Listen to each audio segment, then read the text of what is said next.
तो दोस्तों इस वीडियो में इम्पोर्टेंट जीके जीएस क्वेश्चन देखने वाले हैं। यह वीडियो बिहार शिक्षक भर्ती 2024 के लिए अति महत्वपूर्ण रहने वाला है। तो चलिए देखते हैं क्वेश्चन नंबर फर्स्ट से। क्वेश्चन नंबर फर्स्ट है कि भारत के संविधान का कौन सा भाग वित्त संपत्ति अनुबंध और मुकदमे से संबंधित है। तो इसका जो राइट आंसर होगा ये होगा डी ऑप्शन, यानी भारत के संविधान का भाग जो है 12 वित्त संपत्ति अनुबंध और मुकदमे से संबंधित है। संविधान के अनुच्छेद 264 से 301 तक वित्त संपत्ति अनुबंध और मुकदमे आदि का वर्णन है। ठीक है, उसके बाद देखिए अनुच्छेद 300 क में संपत्ति के अधिकार के बारे में है और संविधान के भाग 9 में पंचायती राज का उल्लेख है। संविधान के भाग 10 में अनुसूचित और जनजाति क्षेत्र का वर्णन है। भाग 8 में संघ राज्य क्षेत्र का वर्णन है। फिर दूसरा है 73वें संविधान संशोधन अधिनियम के अनुच्छेद 243H के अनुसार किसी राज्य को विधानमंडल निम्न निधि से पंचायतों को सहायता अनुदान देने का प्रावधान कर सकता है। तो दो का होगा सी ऑप्शन, यानी राज्य की संचित निधि। 73वें संविधान संशोधन अधिनियम के अनुच्छेद 243H के अनुसार किसी राज्य का विधानमंडल राज्य की संचित निधि से पंचायतों को सहायता अनुदान देने का प्रावधान कर सकता है। ठीक है, अनुच्छेद 243H के अनुसार राज्य विधानमंडल विधि बनाकर पंचायतों को वह शक्ति प्रदान करता है कि वह निश्चित सीमाओं के अधीन कर शुल्क टोल लगाए एकत्र करे तथा उचित जो है रीति से प्रबंध करे। पंचायतों को लेखाओं की संप्रेक्षा का प्रावधान अनुच्छेद 243J में है। क्वेश्चन नंबर देखिए 3। क्वेश्चन नंबर 3 है कि म्यांमार की आधिकारिक भाषा क्या है। 3 का होगा बी बर्मी। तो म्यांमार की आधिकारिक भाषा बर्मी है। म्यांमार की राजधानी नेपियादा है। म्यांमार को स्वर्ण पैगोडा का देश कहा जाता है। ठीक है, म्यांमार के पीयू शहर को विश्व विरासत की सूची में रखा गया है। इसे सुदूर पूर्व का चावल का कटोरा कहा जाता है। ठीक है, अब देखिए रंगून वर्मा में स्थित बहादुर शाह की मज़ार पर लिखा गया है कि जफर इतना बदनसीब है कि उसे अपनी मातृभूमि में दफन होने के लिए ज़मीन नसीब न हुई। इरावदी नदी को म्यांमार की जीवन धारा भी कहा जाता है। क्वेश्चन नंबर देखिए 4 है निम्नलिखित में से कौन सा कथन असत्य है। तो 4 का होगा डी ऑप्शन, यानी न तो 1 और न ही 2। तो देखिए कि भारत में पंचवर्षीय योजनाओं के संचालन के साथ उनके कुछ लक्ष्यों का निर्धारण किया गया है। ये लक्ष्य समृद्धि, आधुनिकीकरण, आत्मनिर्भरता और समानता। इन लक्ष्यों को अलग अलग योजनाओं में महत्व दिया गया है। सीमित संसाधनों के साथ विकास की प्रतिबद्धता के कारण योजनाकारों ने प्रत्येक पंचवर्षीय योजना के लिए अलग लक्ष्यों का निर्धारण किया है। क्वेश्चन नंबर 5 है कि निम्नलिखित में से किस सुल्तान ने सती प्रथा जो है रोकने का प्रयास किया है। 5 का होगा डी मोहम्मद बिन तुगलक। मोहम्मद बिन तुगलक 1325 से 51 ने पहली बार सती प्रथा को रोकने का प्रयास किया। अकबर एवं पुर्तगाली गवर्नर अलबुकर्क ने भी सती प्रथा को रोकने का प्रयास किया है। अलाउद्दीन खिलजी ने बाजार नियंत्रण व्यवस्था को लागू किया। फिरोज शाह तुगलक को सल्तनतकालीन अकबर कहा जाता है। इल्तुतमिश ने लाहौर के स्थान पर दिल्ली को सल्तनत की राजधानी बनाया। दिल्ली सल्तनत में एकता प्रणाली का प्रारंभ इल्तुतमिश ने किया। बलबन ने दीवान-ए-अर्ज की स्थापना की। 6 है कि तुलसीदास ने रामचरितमानस किसके शासनकाल में लिखी है। 6 का होगा सी अकबर। तुलसीदास ने रामचरितमानस की रचना अकबर के काल में लिखी है। तुलसीदास अकबर के समकालीन थे। अकबर के काल को हिंदी साहित्य का स्वर्ण काल कहा जाता है। जहांगीर के काल को चित्रकला का स्वर्ण काल कहा जाता है। कृष्णदेव राय को आंध्र भोज कहा जाता है। क्वेश्चन नंबर देखिए नेक्स्ट, कहता निम्नलिखित में से किस मुगल शासक ने संगीत और नृत्य पर प्रतिबंध लगाया था। 7 का होगा सी औरंगजेब।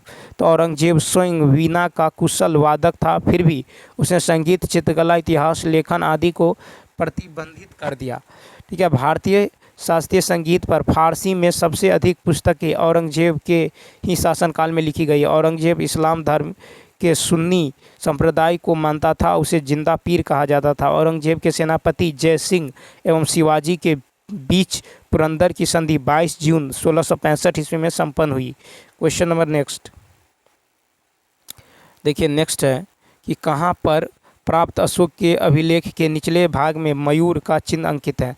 8 का सी, लौरिया नंदनगढ़। अशोक के लौरिया नंदनगढ़ बिहार स्थित स्तंभ लेख के निचले भाग में मयूर का चिन्ह अंकित है।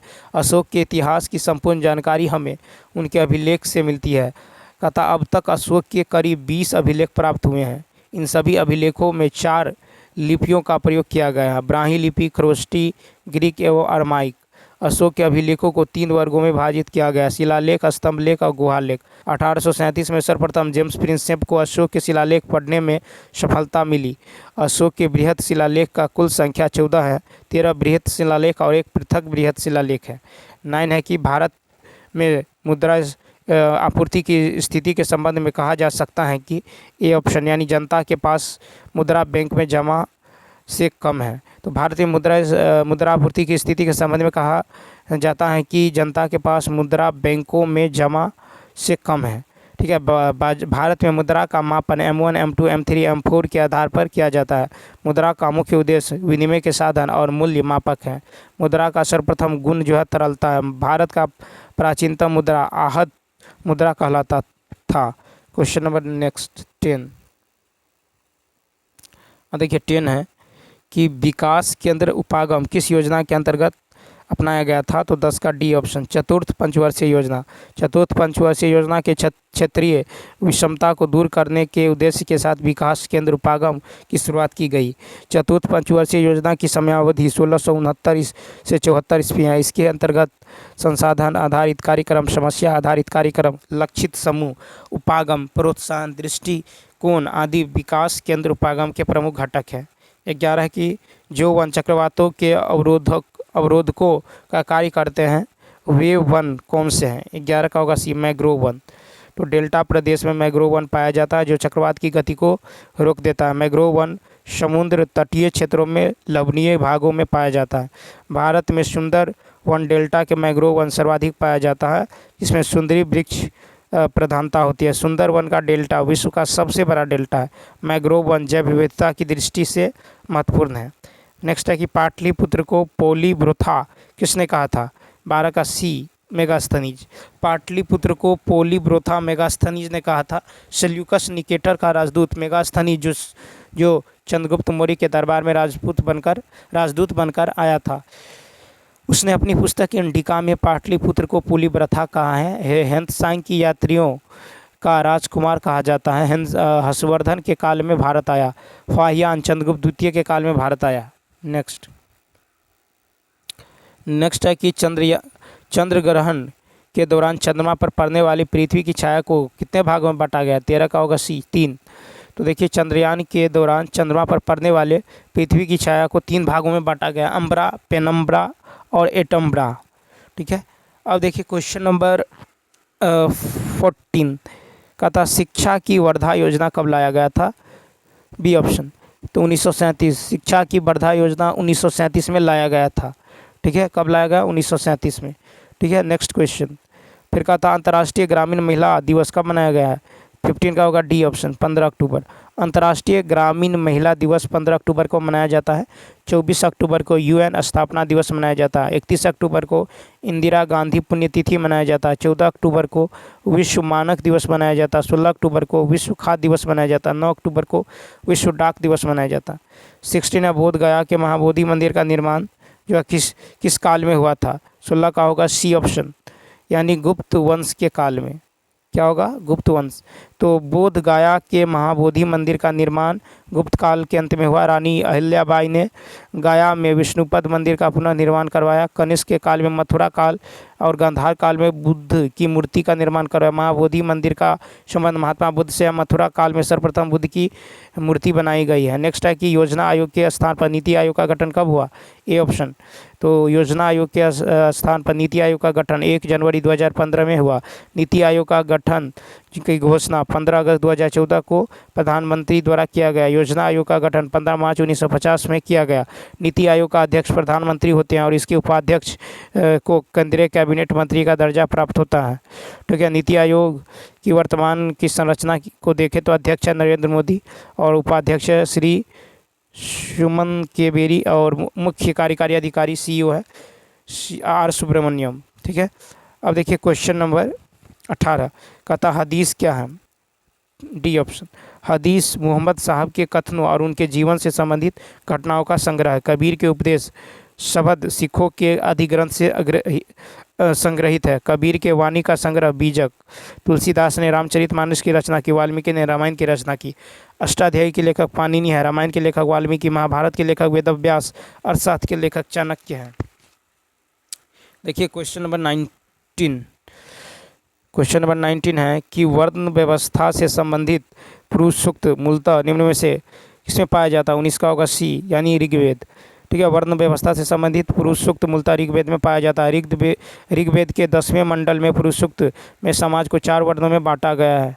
ठीक है। अथर्ववेद लौकिक साहित्य है। सामवेद संगीत की पुस्तक है। ठीक है। और मनुस्मृति प्रथम विधि की हिंदू पुस्तक है।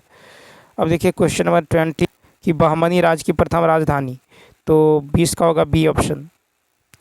तो देखिए 1347 में अलाउद्दीन हसन बहमन शाह ने बहमनी साम्राज्य की स्थापना एवं गुलबर्गा की राजधानी बनाया तथा शहाबुद्दीन अहमद फर्स्ट ने बीदर को राजधानी बनाया। ठीक है। उसके बाद देखिए कि बहमनी राज्य के शासक शिया संप्रदाय के मानने वाले थे। 21 है कि मेरियाना गर्त खालिस्तान में स्थित है, तो प्रशांत महासागर। मेरियाना गर्त प्रशांत महासागर में स्थित है। मेरियाना गर्त विश्व का सबसे गहरा गर्त है। चैलेंजर गर्त भी कहते हैं। मेरियाना गर्त की गहराई 11,022 मीटर है। प्रशांत महासागर की आकृति त्रिभुजाकार है। प्रशांत महासागर दोनों तटों पर वलित पर्वतों की श्रृंखलाएँ पाई जाती हैं। ठीक है। प्रशांत महासागर के पश्चिमी भागों में गर्तों की जो है अधिकता मिलती हैं। 22 है कि पुरुषों के 1983 के विश्व कप की फाइनल में मैन ऑफ द मैच किसे घोषित किया गया। 22 का बी मोहिंदर अमरनाथ को। ठीक है। तो 1983 में विश्व कप का क्रिकेट फाइनल में match of the match Mohinder Amarnath को घोषित किया गया। 1983 का क्रिकेट विश्व कप इंग्लैंड और वेल्स में आयोजित किया गया। 1983 का विश्व कप भारत के ने 43 रनों से वेस्ट इंडीज़ को हराकर जीता है। इस विश्व कप में सर्वाधिक विकेट रोजर बिन्नी 18 लिया था। इस विश्व कप में सर्वाधिक रन बनाने वाला डेविड गोवर था। नेक्स्ट कहता भारत में प्रथम न्यूक्लियर ऊर्जा स्टेशन की स्थापना कहाँ हुई, तो तारापुर में। भारत में प्रथम न्यूक्लियर ऊर्जा स्टेशन की स्थापना तारापुर में। भारत का प्रथम न्यूक्लियर रिएक्टर की स्थापना 1956 में अप्सरा के नाम से किया गया और यह अनुसंधान रिएक्टर था। 1972 में तारापुर में परमाणु ऊर्जा का उत्पादन प्रारंभ हुआ। कलपक्कम तमिलनाडु में 1984 में नरोड़ा से 1991 से परमाणु ऊर्जा का उत्पादन प्रारंभ हुआ। नेक्स्ट फिर कहता है कि दूध को कुछ देर खुले में रखे जाने पर इसका स्वाद खट्टा हो जाता है। यह किसके कारण होता है। तो 52 का सॉरी देखिए यहाँ पे जो है 24 देखिए क्वेश्चन नंबर 24